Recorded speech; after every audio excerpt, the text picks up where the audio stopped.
what really is going on beneath the surface when fertility challenges arise. For so many people, it isn't just about biology. It's about facing symptoms you can't always see, emotions you didn't expect, and questions you never thought you have to ask. Maybe you have noticed irregular cycles, unexplained fatigue, or just a gut feeling that something is off.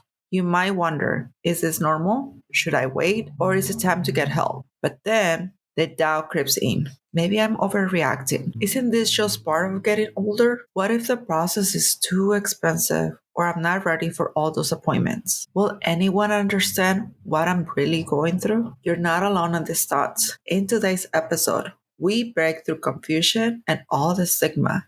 Karina Rodriguez share her real, unfiltered fertility journey from the first signs of PCOS and endometriosis to the emotional ups and downs to the moment when she decided to take action and seek support. We'll talk about the most common symptoms people ignore and why they matter, how to overcome the fear of what if and take the first step, real strategies of managing stress and mental health along the way, power of support, whether it's your partner, your doctor, or your own inner voice, and why waiting can cost you more than when you think, and how you can move forward with confidence. So, no matter how you are, whether you're a researcher who needs all the facts, the action taker who wants a clear plan, the relationship builder who craves support, or the dreamer that just wants hope, this episode speaks to you. We'll answer your questions, address your concerns, and show you what's possible. Stay with us. We're promising answers, inspiration, and practical steps to help you move from uncertainty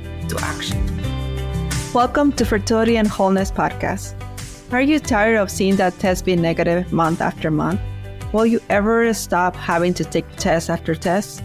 Are you scared of all the medical terminology, office visits, and misinformation you see at every turn on your infertility journey? If you answer yes to any of those, you're not alone. You are at the right place. I'm so happy you're here with us. My name is Ariana. I'm a fertility care practitioner and a wholeness coach with over a decade of experience on the field. I created this podcast because I know what it is to feel alone and lost while navigating fertility problems. And after helping hundreds of women, teaching them how to not protract their cycles, boost their fertility, and navigate their monthly emotional roller coaster and get pregnant naturally, I am on a mission to empower women to take charge of their fertility journey. In this podcast, you will find heartfelt conversations, education, tips on how to take care of and understand your fertility, emotional support, simple lifestyle changes to boost your fertility, nutrition, self-care routines, tips for handling stress and anxiety with ease. We have amazing, exciting expert interviews and guests, inspirational stories, and practical advice on preparing for pregnancy and joyful delivery. Are you ready to reclaim your health, your life, and become pregnant naturally? If so, grab your green juice and prenatal vitamins. This episode is just what the doctor ordered.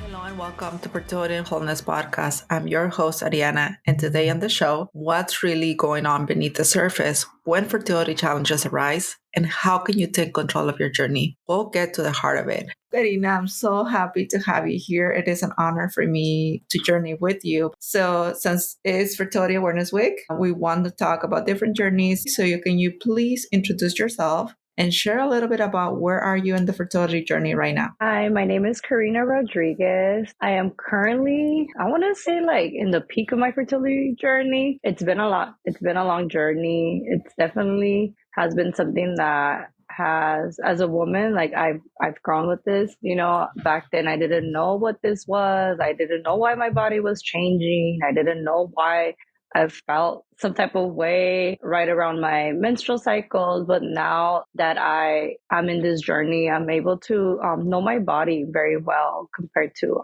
before. You know, I have been diagnosed with PCOS and endometriosis. So that within itself has been a lot for me to take in. But as I'm going through my journey now, I'm able to learn of other ways that I can help my body heal and continue through this journey. So, when did you first realize you might need help to build your family? And what was that moment for you? I realized that I needed help because, as a Catholic, like I've been against like birth control and all that side medication. So I was like, no, like something's wrong. Like I'm not getting pregnant. Like I need to seek like help. So I came across a Dr. Stegan, and then from her, I came across to Ariana, and my journey just began. So, can you walk us through like the different treatments or approaches that you had made along the way? What has been like the biggest aha for you? How long did you try before you seek treatment first? So my husband and I started trying, I want to say about 6 years before we seek treatment. And upon receiving treatment and meeting the doctor and just changing our diet, changing our lifestyle, just those little changes that we take for granted. There's just so many things we can do without even like seeking help immediately, right? You can start just being active, walking more, running, just enjoy some afternoon walks, and just eating. It's your diet. Like we started eating a little bit better prior to seeking help, but once we did seek help, that was one of the main things that our doctor wanted us to take care of, which was our health. So she did put us on a detox program in which my husband and I both changed our eating habits. We changed a lot of things around the home too. So a lot of things that are more organic, a lot of cleaning products, deodorant, things that will just overall support our well-being, not just the food. It's just other things too. Aside from eating and working out, it's making sure that we're using products that are organic and are good for our well-being. What has been what you would say the biggest challenges, whether it's emotional, physically, or financially, in your path so far? I think the biggest challenge so far has been emotionally, just because I know this has been something that I've been wanting to have my own family for so many years. So just that, like not being able to get pregnant and then not knowing why. And now like going through this process, but then also having like other things, like my father's ill. So just having like my other responsibilities aside from like my journey has definitely like emotionally like hit me more so now than in the beginning. But I'm coping with it. I'm doing a lot of things that I know are happiness in my life. I know I have my husband too, that he's a great support system. Like he's always there for me, and he tries to like make me feel better. Or he knows like something's up, like let's talk about it, like what's going on today. And just having him here throughout this journey has been a blessing to me because he has heard it all. He has heard it all. Yeah, it seems like the partner support, husband support has been crucial for you. And I know, like you say, aside for fertility journey, you are going through life, have responsibilities and challenges too. So, what has been some of the misconceptions or things you wish more people understood about fertility and family building journey? I think some of the misconceptions are that people think like immediately, like I can get pregnant, oh, like something's wrong, like I need to just go and check, like what's going on. But there's a lot of pieces to that. Like it's a process, right? We can't just go with immediate, like, oh, like let's just go and do this. It's a process. You learn how your body is, right? You need to learn about all aspects of your body. And once you know everything, then that's slowly gonna guide you to that path, right? But first you need to just learn about yourself, learn about your body, and just leave it up to God. You mentioned the emotional side was difficult for you because of everything going on, but how do you take care of your mental and emotional health through those ups and downs? So what I started doing, it's journaling. So I journal like at the end of the day, and I just write all my thoughts. I journal, I pray, and I just do some breathing treatments throughout the day. I try to do like one at work during my lunch. Like I have my lunch, And then I just sit there and just relax a little bit, put my relaxing music. And then I do it once I get home, I'm settled in, I'm done with the cooking and putting things away. And I think journaling and doing my breathing treatments has definitely helped me out. Thank you for sharing, Karina. I think our listeners are going to benefit from knowing that it's not just the physical journey, it's also the emotional journey throughout the fertility challenges. But can you also share with us how the support or services you have received influence your fertility journey and your emotional well-being? So I know you kind of like mentioned doctors, you mentioned you have worked with me and probably a whole team. How has that influenced your outlook? Yeah, it's definitely a huge team. I don't have Dr. Stegan, I have you, Ariana, my husband, my family, and just having everyone check in on me, that text message, and then having those appointments with my doctor once a month, those appointments with you, just tracking my cycle. Like, it's just those little things that back then, like, I was like, oh, I guess it's just my normal cycle. But knowing my body, knowing that something stress could just take my cycle off, and knowing that I can capture that due to tracking my cycle has definitely been I guess this is a stressful month. Like, I can see it in my cycle. So it's just those little things that we take for granted and we don't really look at until you're in this journey. You're like, whoa, like my body can do all of this. Like, I didn't even know this can happen. So, just talking more about the special guidance that you got with NAPRO Technology, which is the doctor that you work with, Dr. Stegan. Do you work with other doctors before? Because I want our listeners to compare standard care, NAPRO Technology care. I know you did not seek artificial treatments. So, what has been your experience with this type of technology? Okay. So I did see other doctor prior than Dr. Stegan, and it wasn't an nanotechnology doctor. It was just another doctor, but this doctor didn't do all of the testing, all of the things that the detox program that my husband and I engaged in early on in our treatment. So it was just more so like blood work, just to check like my progesterone, estrogen levels, and like Clomid. Like, that was like the answer, like, oh, Clomid.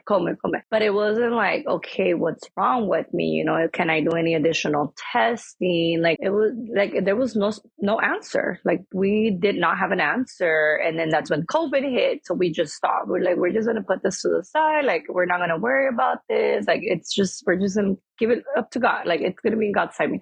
And then that's when we came across about Dr. Stegan. And then from Dr. Stegan, that's when we came across the NAPRO technology, working with you, Ariana, and just knowing that there's so much more than just that pill, than just that IVF treatment. There's so much more than that. And the fact that like I know my body now and I know exactly what my body needs to heal and to get that pregnancy, it's incredible what the NAPRO technology does to your body, because you get to know so much that before, like going to a primary care doctor, you wouldn't know all of that and have all the resources that my husband and I currently have. So, what has been some of the treatments that you're able to have access so people understand that besides just getting a general checkup and getting even to Clomid like you did, what were some of the things that now you had access that are making a big difference, at least even in the awareness, because you're still on the peak of it, in the awareness of what your body needs to overcome? So I did do the detox program. So that was the first thing my husband and I did. After the detox program, I know my doctor recommended that I do surgery, because with the surgery, we would be able to see a little bit more in depth what's going on, because through an ultrasound, through blood work, you can get answers, but you can't get like the whole answer. Like, it needs to be a little bit more. So we did do the laparoscopy surgery, and with that surgery, my doctor was able to diagnose me with endo and with the PCOS. So it's PCOS, adrenaline. So it's not like I have the cyst in my ovaries, but it is the adrenaline. So I do have those two conditions. And due to that, I am in an anti-inflammatory diet as well. So a lot of greens, a lot of fruits, like berries, and just not so much sugar. So I am like a sweet person. They call me the Cookie Monster, but no cookies for me right now. So that was after the surgery. That was my answer. Like, I have PCOS, endo, and my diet has to change. Like, my diet was already changing before, but after the surgery, it's like, no, like, this is what I'm dealing with, and if I want to continue with this treatment, like, I need to continue also taking care of myself, taking care of my body. So that's what I did immediately after my surgery. Just kept eating clean, started working out a little bit, but not that much. I was still like, no, I don't want to hurt myself. I was just taking care of myself. And after that, my doctor did say, okay, now that we did the surgery, we are going to do Clomid. We're going to do Clomid, and then we're going to do progesterone too. So she assigned me when to take my progesterone, when to take the Clomid. And then we did that for one cycle. And then in my second cycle, we noticed that the Clomid was making me a little bit, like my mucus was a little bit dry. So she's like, okay, we're going to give you something else, over the counter stuff. But just little things that, but like I said before, a regular doctor, like you wouldn't see at those little details, right? You wouldn't catch those little things, or maybe even be in that diet or do those things that are going to help your cycle, right? Help your well-being, instead of just like, okay, let me try this. Like, no, okay, we're going to add this into your treatment. We're going to see how your body reacts to it. And now we're going to do this. So I did that for 2 cycles.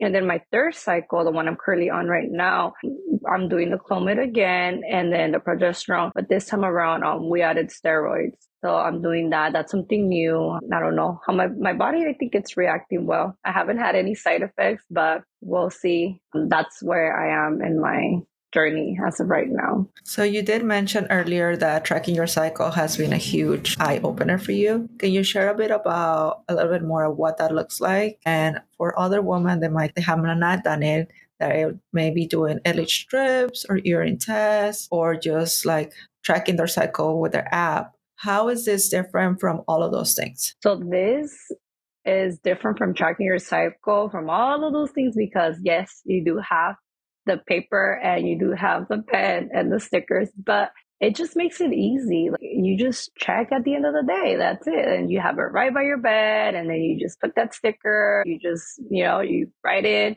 what it is right from your phone. And then you're able to see it constantly, and it's just not like, it's not on my phone. It's not just for me. It's for my husband, for myself, like it's a team effort. You have the paper, and yeah, it's like, our husbands can do it too. It's not just something that it's on us, the women, right? So having that paper there, it's like, okay, are you going to help me today?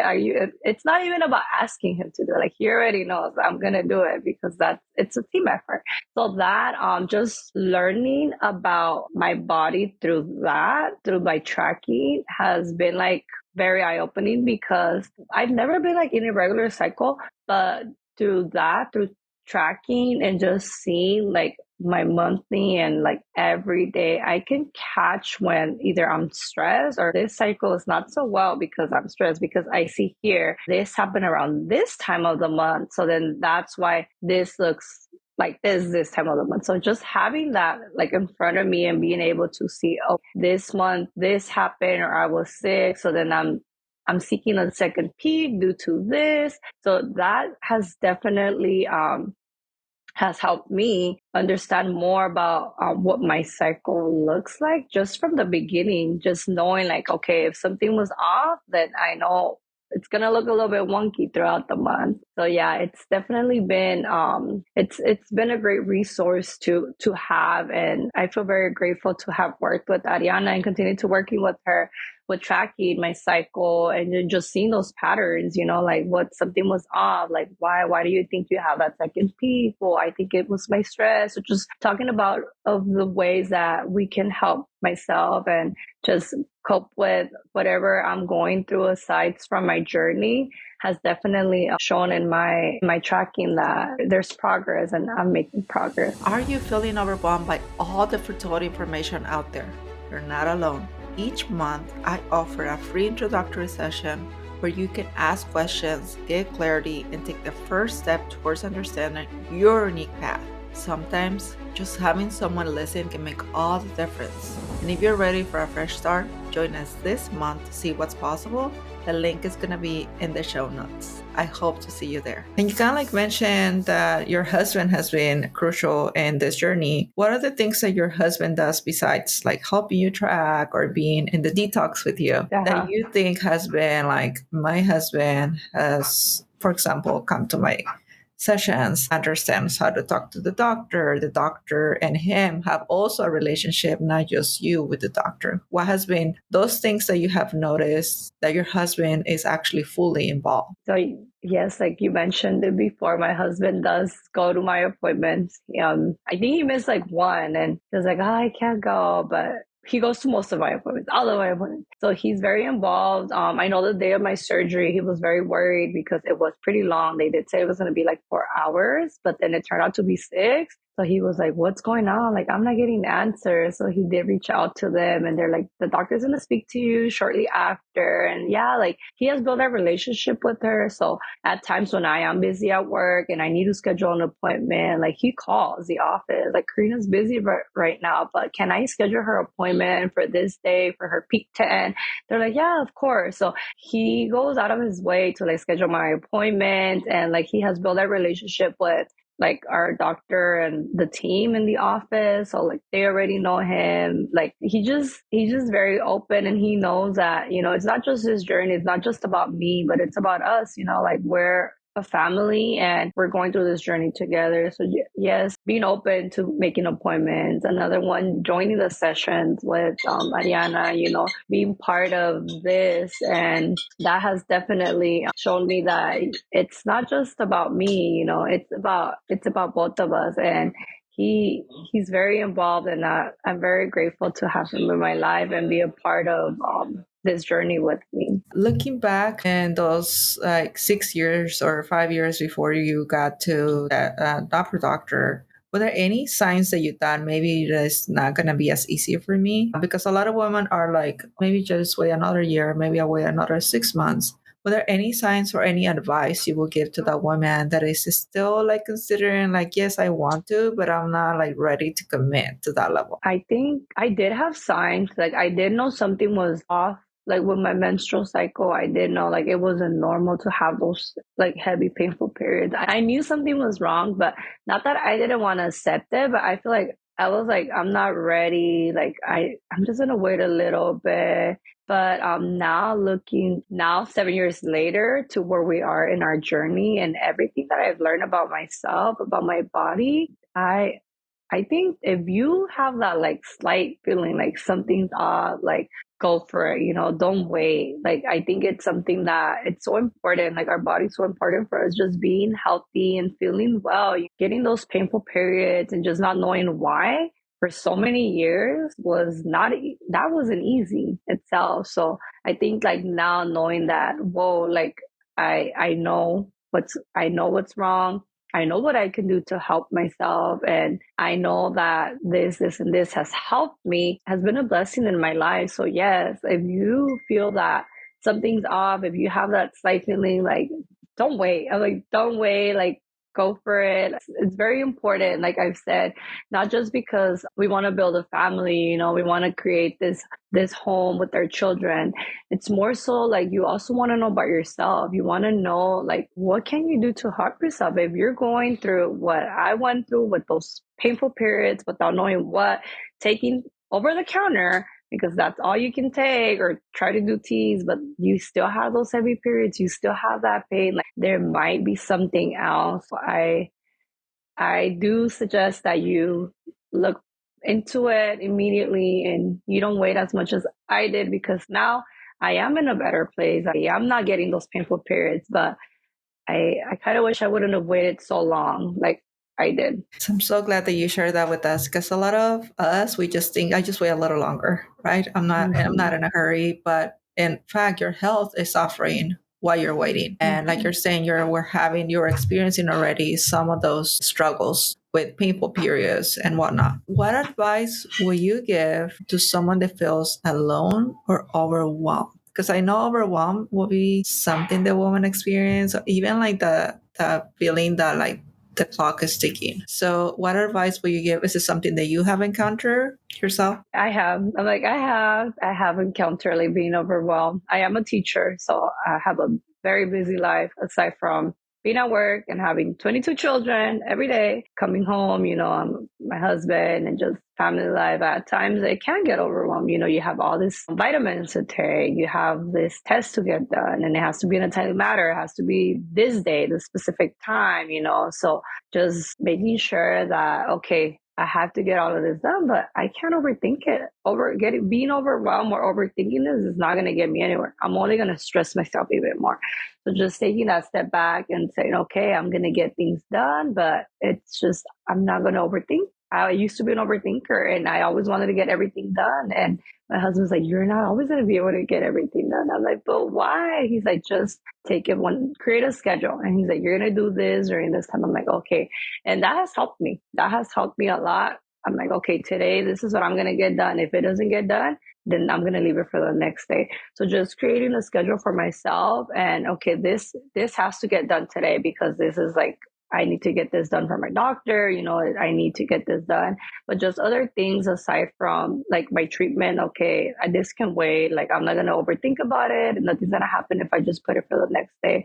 So just finding a way to help yourself like stay on track, but also just you can't get it done today, it's fine. It's something for the next day. Because I did find myself that I was trying to do a lot and I was just stressed out trying to get everything done. And I can't get everything done in one day or 2 days. Like I have to spread it out. So creating like that little calendar for myself, like this has to get done, like a little star, like it has to get done and it can get done. But if I don't, I can move it for like later on in the week. So that has helped me a lot. And like I mentioned before, I'm just journaling and also just relaxing and doing my breathing treatments and just relaxing, listening to a lot of classical music. That's what I do. I do that a lot at work, during my break, at home, I'm cleaning, just very relaxing music. Well, thank you for sharing how this journey has transformed you. Pretty much, it has made Yeah. your health better. Like you're saying, you have been able to connect with your husband and also manage those things different. So what are your hopes or intentions for the next chapter in your fertility journey? I know you want to get pregnant. Can you share with us a little bit of your hope for all of this? So my hope for all of this is that, yes, that I receive that positive, that I get pregnant. And I know I'm really close to it. I just something in my body's telling me. So it's just a matter of time. And yeah, I just hope that next time I come on here, I share with you guys that, yes, like it was a long journey, but with prayer, with the strong faith, anything is possible. I really hope that I get to share with you guys soon that I am pregnant and that I have a little bundle of joy coming to our life. We would love to have you here to share the second part of the story. But any final thoughts or any final message for our listener that you have before we wrap up? I do want to say that if you feel like something is telling you that you need to either get that second opinion or just you have something like, okay, maybe this is not my journey. I should just go somewhere else or do some, if you have like that slight feeling or like, I know something's like, just go for it. Don't wait, our body, our health is so important. So just going for it, going for it and just giving it your all, like just have faith, that everything's going to turn out how God wants it to turn out. So just going with that mindset that it is going to be a long journey, but you can do it. Like, look at me. I'm in the peak of my fertility and I'm as healthy as I can be right now. It feels amazing. It feels amazing to wake up and not be tired and just know exactly what my body needs compared to how I was before. So don't wait. If you have that gut feeling, I would go for it. Well, thank you so much, Karina, for sharing your story with such an honesty and courage. Your voice adds so much to this conversation and it helps others feel seen and supported. We obviously honor your journey. It has been an honor for me to journey with you through the fertility care system, through the Correcto Model system, and working on your team and staying on your side with you and your spouse. Oh, I'm always in awe how husbands take such of like leadership in the fertility journey, and your husband is one of them. So we honor your journey, your strength, and obviously you are in my prayers. And we are ready for the second part of the story with you. So thank you so much, Karina. Thanks for tuning in. If you enjoyed today's episode, we got a special treat for you. Join our free Facebook group where you can connect with other amazing women and share your thoughts. Join us by clicking in the link in the show notes. We can't wait to welcome you into our supportive community. And don't forget to come back for our next episode, where we'll be sharing even more inspiring stories, encouraging tips, educational insights, and practical strategies. Oh, and before you go, we have a tiny favor to ask. If you found today's episode uplifting and helpful, please leave us a review. It's like giving us a virtual hug, and it helps other amazing women like you find our show. Plus, it makes us smile from ear to ear. And hey, why stop there? Share the love. Tell your Betsies, your mom, your sister, and even your favorite barista about our podcast. The more, the merrier.